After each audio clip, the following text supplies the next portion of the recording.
Giovanni D'Agostinho, prazer em tê-lo aqui. Também tu já está com o alvará de soltura ou não? O alvará de soltura tem que interpor um recurso extraordinário para o STF e a gente consegue.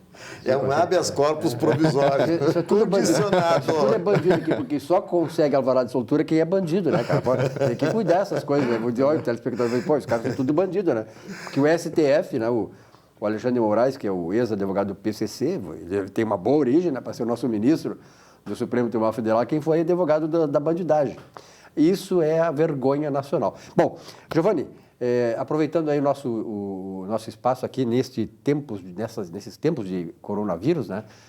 Na verdade, os governos têm eleito assim, alguns setores como essenciais para poder fazer com que eles possam devagarinho abrir e tal e retomar a atividade. A contabilidade é essencial? Pois então, senhores, primeiramente é uma honra, uma satisfação estar participando novamente dessa mesa. Sobre a essencialidade dos serviços, essa é uma matéria importante, porque em diversas localidades do Brasil existem decretos que limitam a circulação de pessoas e a abertura dos estabelecimentos. Todavia, esses decretos prevêem também que os serviços essenciais estariam fora dessas restrições. E a pergunta que é importante a gente refletir é a seguinte: se os serviços de contabilidade, afinal, são ou não são essenciais, não é? E antes da abertura do nosso quadro, eu brinquei aqui com os senhores que eu queria fazer essa pergunta para os senhores, não é? Aí tu fosse alertado que quem entrevista aqui somos nós, não tu, né? Isso aí, é isso aí.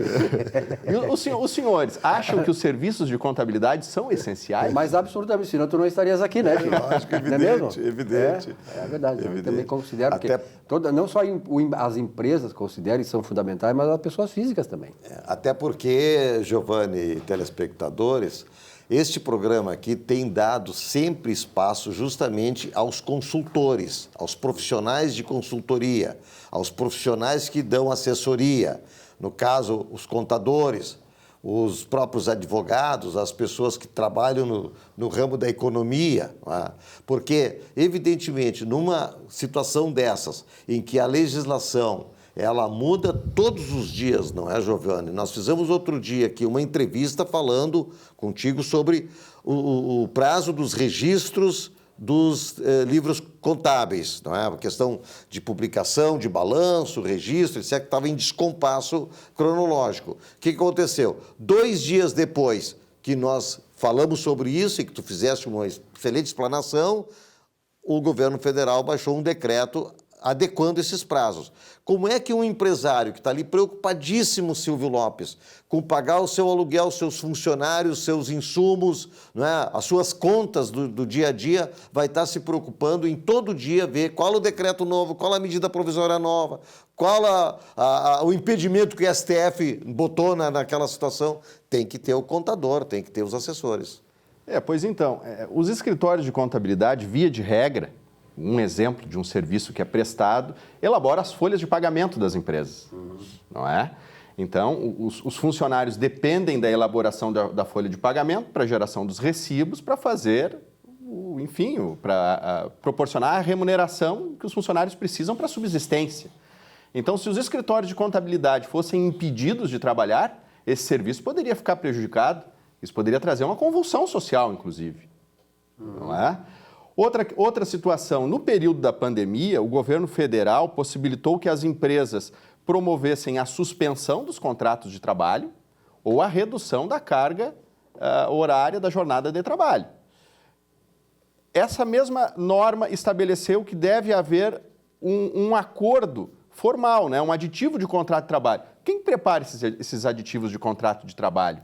Uma situação muito dinâmica, não é?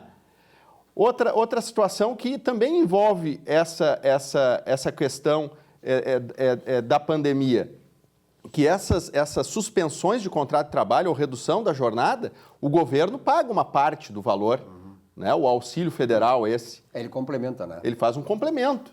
E quem é que informa esse dado para o governo federal, para o Ministério da Economia? Via de regra, são os departamentos pessoais inseridos dentro do contexto dos escritórios de contabilidade. O próprio governo, no caso, reforça a essenciabilidade da contabilidade de serviços contábeis, né? Porque ele, na medida em que ele enseja ele coloca essa exigência, quem é que vai satisfazer essa exigência?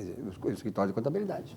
Nós temos mais exemplos, né, Giovanni? O fundo de garantia, que foi postergado o recolhimento, o banco de horas, que estendeu também até 18 meses, as guias de recolhimento da Previdência Social, as demais guias, a própria declaração de renda. Quer dizer, se o contador não for, o escritório de contabilidade, o contador não for considerado uma atividade essencial, então realmente pode fechar a empresa, porque a empresa não vai conseguir gerir essa burocracia toda, que muda todos os dias e muito mais agora, se não tiver esse profissional ao lado dando todo o suporte. Eu tenho um outro exemplo, né? Um outro exemplo que também é muito importante, várias empresas estão necessitando de financiamentos, de empréstimos perante as instituições financeiras. E, via de regra, os bancos pedem declaração de faturamento, projeção de faturamento, demonstrativos econômicos e financeiros, os balancetes. E a empresa tem que ter aquela documentação para apresentar para o banco para obter esses financiamentos. Quem que providencia essa documentação? Até mesmo para a sobrevivência financeira das empresas, para o pagamento do salário dos fornecedores. Quem assina junto com o empregador? É o contador. Pois então. Infelizmente, diversos prefeitos de várias localidades do Brasil não pensam dessa forma. Então, eu trouxe aqui um caso que aconteceu no estado do Amapá, mais precisamente no município de Macapá, capital do Amapá, na qual o prefeito introduziu lá o lockdown, né, e não deixou os escritórios de contabilidade abrir as portas. Então, uma associação federal, o nome é Confederação dos Profissionais Contábeis do Brasil, no qual eu sou filiado e sou diretor jurídico, nós pedimos formalmente para o prefeito daquele município, né, esclarecendo todas essas questões, pedimos para o município considerar os serviços contábeis como essenciais. E o município, formalmente, respondeu a nossa solicitação, negando ela. E aí, na ocasião, agora foi essa semana, nós entramos com uma medida em mandado de segurança e a desembargadora do Estado, a doutora Sueli Pereira Pini, concedeu a medida liminar, considerando, assim como nós havíamos antes comentado, que os serviços de contabilidade são, de fato, serviço essencial, então possibilitando que os escritórios abrissem as portas, não é? Então, eu vou tomar a liberdade de fazer a leitura de um breve trecho aqui da doutora desembargadora do Amapá, onde ela estabelece que tais empreendimentos necessitam de continuidade dos serviços contábeis, os empreendimentos empresariais, né?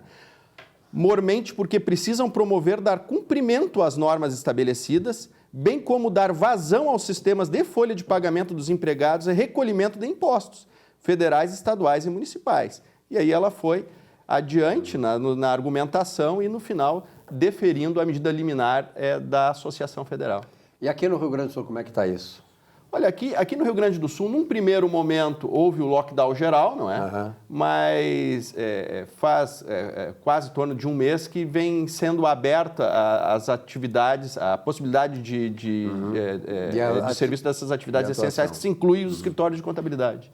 Espero que agora as coisas comecem a se assentar melhor, né? Que eu acho que realmente a contabilidade é fundamental, né? Não só para as pessoas físicas, mas sobretudo e principalmente para as empresas, né, Giovanni? Então, esse é o caminho. Esperamos que o mês de junho, né, seja o início aí o início para a normalização das coisas todas, né? Esperamos a grande questão que eu tenho colocado é a seguinte: nós temos que torcer, o caso é torcer mesmo, né? Que os apontamentos clínicos das mortes, porque junho e julho são meses de picos de mortes por pneumonia, uma série de coisas relacionadas com as gripes, né? Tanto é que nós temos aí a campanha nacional de vacinação, começa em fevereiro, março, exatamente para prevenir as mortes nesses meses. Que esses apontamentos, Vilmar, sejam corretos e não debitem tudo para o coronavírus. Porque daqui a pouco começam a debitar tudo no coronavírus e volta tudo antigamente. Quer dizer, o pessoal, aqui está crescendo. Claro, se fizer esta fraude, que em vários estados foram feitas, né, para atingir o governo e para atingir a sociedade, vai acontecer isso. Quer dizer, nós estamos passando um momento assim, olha, eu nunca imaginei que nós pudéssemos passar no mundo todo e sobretudo no Brasil um momento assim em que a classe política mostra o nojo que ela é. São nojentos, porque só querem fazer política. Giovanni, obrigado pela tua presença aqui. Uma boa semana. Uma boa semana, muito obrigado. Nesse espaço, conversando sobre contabilidade.